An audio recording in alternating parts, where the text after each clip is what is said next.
ସନ୍ଥ ତୁକାରାମଙ୍କ ଜୀବନୀ। Biography of saint Tukaram. ମହାରାଷ୍ଟ୍ରର ପୁନା ନିକଟବର୍ତ୍ତୀ ଦେହୁ ଗ୍ରାମରେ 1665ରେ ଗୋଟିଏ ଚାଷୀ ପରିବାରରେ ସନ୍ଥ ତୁକାରାମ ଜନ୍ମଗ୍ରହଣ କରିଥିଲେ। ତୁକାରାମ ଜନ୍ମରୁ ମହାପୁରୁଷ ଥିଲେ। ତାଙ୍କ ବାପାଙ୍କର ଆର୍ଥିକ ଅବସ୍ଥା ସ୍ୱଚ୍ଛଳ ନଥିଲା। ସନ୍ଥ ତୁକାରାମଙ୍କ ଘରେ ବହୁ ପୁରୁଣା କାଳରୁ ମହାଜନୀ କାରବାର ଚଳି ଆସୁଥିଲା। ତାଙ୍କର ପିତାମାତା ତାଙ୍କୁ ଘରର ଦାୟିତ୍ୱ ଦେଇ ଭଗବତ ଭଜନ କରିବା ଉଦ୍ଦେଶ୍ୟରେ ତୀର୍ଥ ଚାଲି ଯାଇଥିଲେ। ତାଙ୍କର ପିତା ତାଙ୍କର ବିବାହ ମଧ୍ୟ କରିଦେଇଥିଲେ। ସିଏ ଅତ୍ୟନ୍ତ ସେବାଭାବପନ୍ନ, ସରଳ ଓ ସତ୍ୟବାଦୀ ଥିଲେ। ଲୋକମାନେ କର ଶୁଝିବା ବନ୍ଦ କରିଦେବାରୁ ତାଙ୍କର ମହାଜନୀ କାରବାର ବନ୍ଦ ହୋଇଗଲା।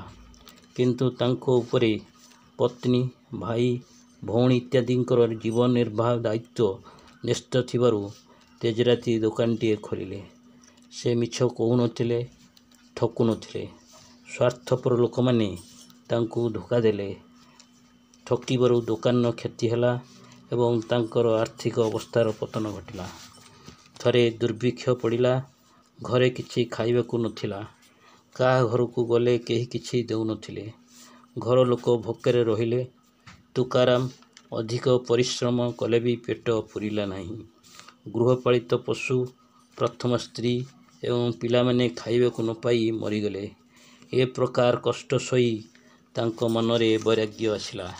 ସେ ଅଧିକାଂଶ ସମୟ ଧ୍ୟାନ ଭଜନରେ ମନ ଲଗାଇଲେ।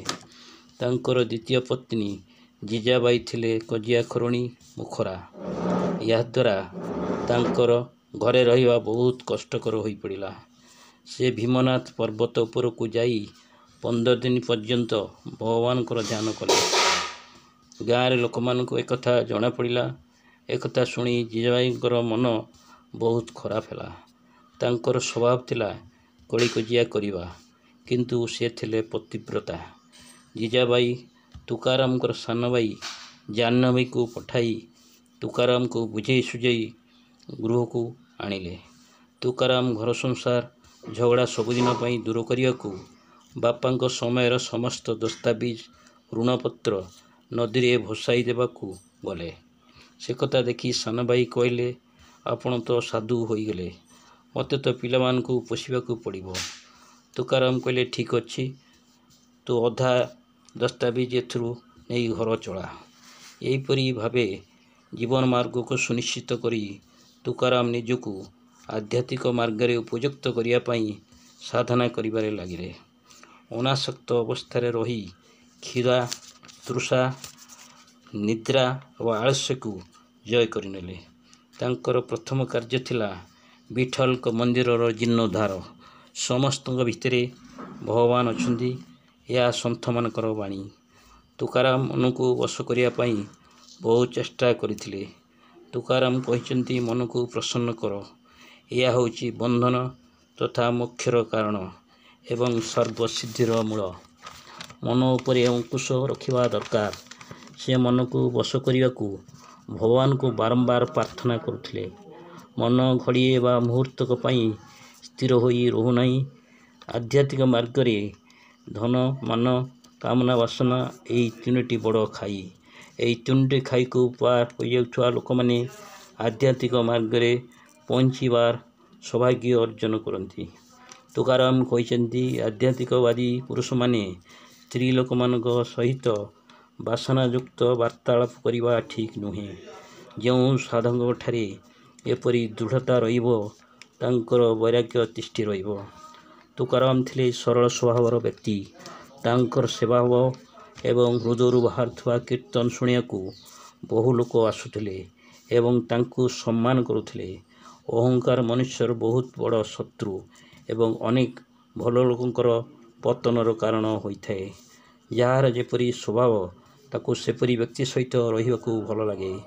ଯେପରି ବିଳାସ ବ୍ୟସନରେ ପଡ଼ିଥିବା ଲୋକ ଯେପରି ବ୍ୟସନୀ ଲୋକ ସହିତ ସମ୍ପର୍କ ରଖିଥାନ୍ତି, ଧାର୍ମିକ ତଥା ଭକ୍ତଭାବ ସମ୍ପନ୍ନ ଲୋକମାନେ ଭଗବାନଙ୍କ ଭକ୍ତକୁ ଖୋଜି ନିଅନ୍ତି। ସବୁ ଦିଗରୁ ମନ ହଟାଇ ଭଗବାନଙ୍କ ନାମ ଜପିବାରେ ଏତେ ଶକ୍ତି ଅଛି ଯେ ଆଚାରବିହୀନ ବ୍ୟକ୍ତି ଏହା ଜପ କଲେ ସଦାଚାରୀ ହୋଇଯିବ। ଯେତେବେଳେ ଭଗବାନଙ୍କ ନାମରେ ରୁଚି ହୁଏ ଏବଂ ସୁଖର ବୃଦ୍ଧି ହେବାରେ ଲାଗେ, ଏହା ପୂର୍ବଜନ୍ମର ପୁଣ୍ୟରୁ ହିଁ ମିଳିଥାଏ। ସନ୍ଥଙ୍କର ସ୍ୱଭାବ ହେଉଛି ଦୀନ ଦୁଃଖୀଙ୍କ ଦୁଃଖରେ ଦ୍ରବିତ ହେବା ଏବଂ ଏହାର ନିରାକରଣ ପାଇଁ ନିଜେ କଷ୍ଟ ସହିବା। ତୁକାରାମ ଭଗବତ ସେବା, ଧର୍ମୋପଦେଶ ଓ ହରିକୀର୍ତ୍ତନ ଦ୍ୱାରା ପ୍ରଚାର କାର୍ଯ୍ୟ କରୁଥିଲେ। ଶରୀର ଦ୍ୱାରା ଯାହାର ଯାହା ସେବା କରିହେବ ସେ ତାହା କରୁଥିଲେ। ଅନ୍ୟ ଗ୍ରାମର ହାଟକୁ ପରିବା ଆଣିବାକୁ ଗଲାବେଳେ ଅନେକ ସ୍ତ୍ରୀ ତାଙ୍କ ପାଇଁ ପରିବା ଆଣିବାର ଦାୟିତ୍ୱ ଦେଉଥିଲେ। ଫଳରେ ତାଙ୍କୁ ବୋଝ ବୋହି ଅନେକ ମାଇଲ ଚାଲିବାକୁ ପଡ଼ୁଥିଲା। ଅନେକ ଲୋକ ତାଙ୍କର ଘରୋଇ କାର୍ଯ୍ୟରେ ସାହାଯ୍ୟ କରିବା ପାଇଁ ଡାକିଲେ ସେ ତାହା ଖୁସି ମନରେ କରିଦେଉଥିଲେ। କୌଣସି ଦୀନ ଦୁଃଖୀଙ୍କୁ ଦେଖି ତାଙ୍କୁ ସାହାଯ୍ୟ କରିବା ତାଙ୍କର ସ୍ୱଭାବ ଥିଲା। ଯେତେଦୂର ସମ୍ଭବ ସେ ଏହିପରି କାର୍ଯ୍ୟ କରି ନିଜର ସନ୍ଥ ନାମକୁ ଚରିତାର୍ଥ କରୁଥିଲେ। ତୁକାରାମଙ୍କ ପିଲାମାନେ କ୍ଷୀର ପିଇବା ପାଇଁ ତାଙ୍କ ଶ୍ୱଶୁର ଆପ୍ପାଜୀ ଗୋଟିଏ ମଇଁଷି ପଠାଇଥିଲେ। ମଇଁଷିଟି ବୁଲୁ ବୁଲୁ ମମ୍ମାଜୀଙ୍କ ବାରିରେ ପଶିଯାଇ ଗଛପତ୍ର ନଷ୍ଟ କରିଦେଲା। ମମ୍ମାଜୀ ତୁକାରାମଙ୍କ ଉପରେ ଗାଳି ବର୍ଷଣ କଲେ। ତୁକାରାମ କିଛି ନ କହିବାରୁ କ୍ରୋଧରେ ଅନ୍ଧ ହୋଇ ଖଣ୍ଡେ କଣ୍ଟା ଡାଳ ନେଇ ଜୋରରେ ପିଟିବାରେ ଲାଗିଲେ। ମୁଖରୁ ଗାଳିର ଧାରା ଛୁଟୁଥିଲା।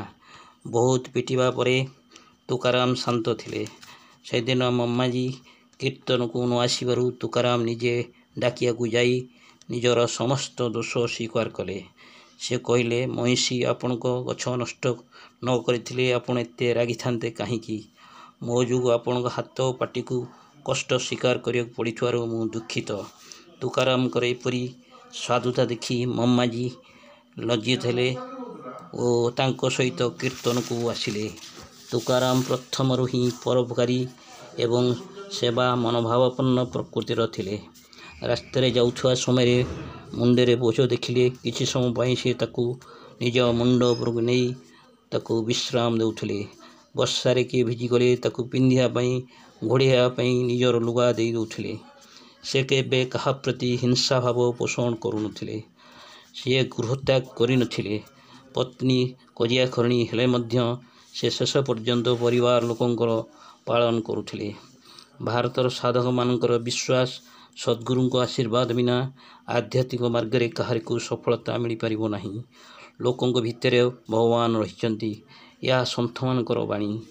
ଗୁରୁ ନିର୍ଦ୍ଦେଶ କରିଦେବା ପାଇଁ ସେ ଭଗବାନ ବିଠୋଲଙ୍କୁ ପ୍ରାର୍ଥନା କଲେ।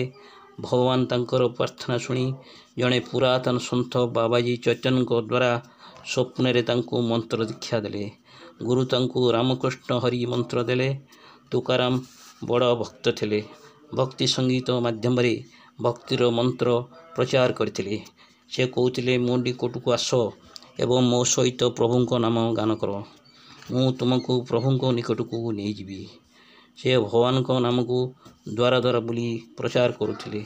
ପ୍ରଭୁଙ୍କ ନାମକୁ ବାରମ୍ବାର ଉଚ୍ଚାରଣ କର, ରୋଦନ କର, ସେ ତୁମ ପାଖକୁ ନିଶ୍ଚୟ ଆସିବେ।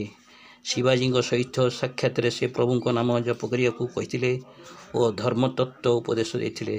ସେ ତାଙ୍କଠାରୁ କିଛି ଗ୍ରହଣ କରିନଥିଲେ। ତୁକାରାମ ସନ୍ଥ ହେଲେ ମଧ୍ୟ ଗୃହସ୍ଥର କର୍ତ୍ତବ୍ୟ ପାଳନ କରୁଥିଲେ। ତୁକାରାମ 1707ରେ ସ୍ୱର୍ଗାରୋହଣ ସମୟରେ ତାଙ୍କର 2 ପୁତ୍ର ଓ 3 ଝିଅ ଥିଲେ। ସେ ସାଂସାରିକ ଓ ଆଧ୍ୟାତ୍ମିକ କର୍ତ୍ତବ୍ୟ ସୁଚାରୁ ରୂପେ ସମନ୍ୱୟ କରିବା ଦ୍ୱାରା ମହାନ ସନ୍ଥ ହୋଇଥିଲେ।